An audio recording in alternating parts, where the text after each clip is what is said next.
నానిగారి దెబ్బంటే గోళికాయ అబ్బా అనాలి. నేను ఇక్కడికి వచ్చి వారం రోజులైంది. ఇంతవరకు నన్ను ఎవరు వేటకు తీసుకెళ్లేదు. రోజు వేటకెళ్ళొచ్చి ఎంత ఆశగా వచ్చాను. మామ డాక్టరు, మనకి వేటెందుకు, సరదాగా గోళికాయలు ఆడుకున్నాము. ఎవరైనా వేటాడి తీసుకొస్తే సీమ పన్ని తిన్నట్టు తింటాడు.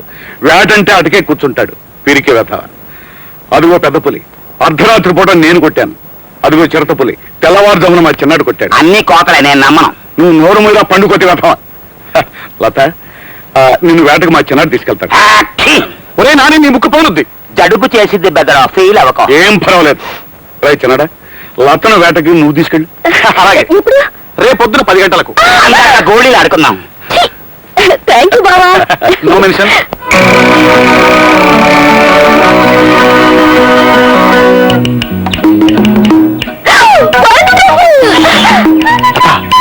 ఇలాంటి అడవిలో వేటాడేటప్పుడు గుర్తుంచుకోవాల్సిన ముఖ్య విషయం, అరికలు చేయకూడదు.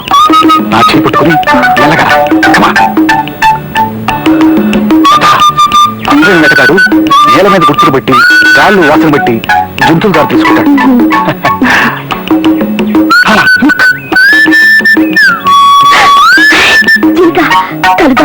అతి వేగంగా పరిగెత్తగల జంతువు జింక. చాలా చాకచక్యంగా దాన్ని కొట్టాలి. మెల్లగా పడుకో.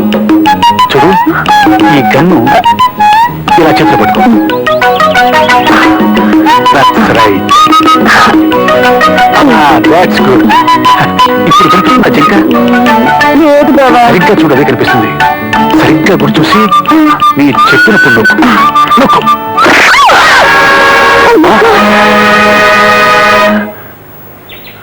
నీకేం అపకారం చేసిందని ఆ నోరులేని జంతువుని చంపాలనుకుంటున్నారు? ఆఫీసర్గా వచ్చావు కనుక బతికిపోయావు. మామూలు మనిషిగా వచ్చి ఉంటే నీ అంతు తేల్చేవాడిని. సవాల్ చేస్తున్నావా? All right. నేను ఇప్పుడు ఫారెస్ట్ ఆఫీసర్ రాజాని కాదు, మామూలు రాజాని. రా తెలుసుకున్నావు.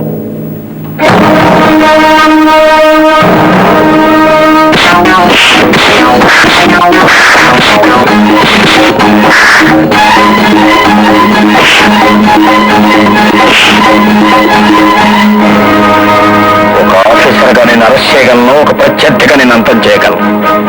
కానీ ఎక్కడి నుంచి అయినా బుద్ధి తెచ్చుకుని మంచిగా మసలుకుంటామని వదిలేస్తున్నాను.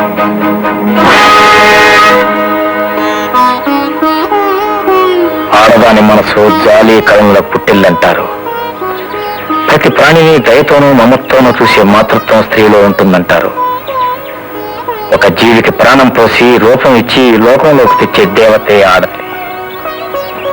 ఎక్కడి నుంచైనా ప్రతి జీవిని ప్రేమించడం నేర్చుకుని ఆడతనానికి అర్థంగా బతుకు.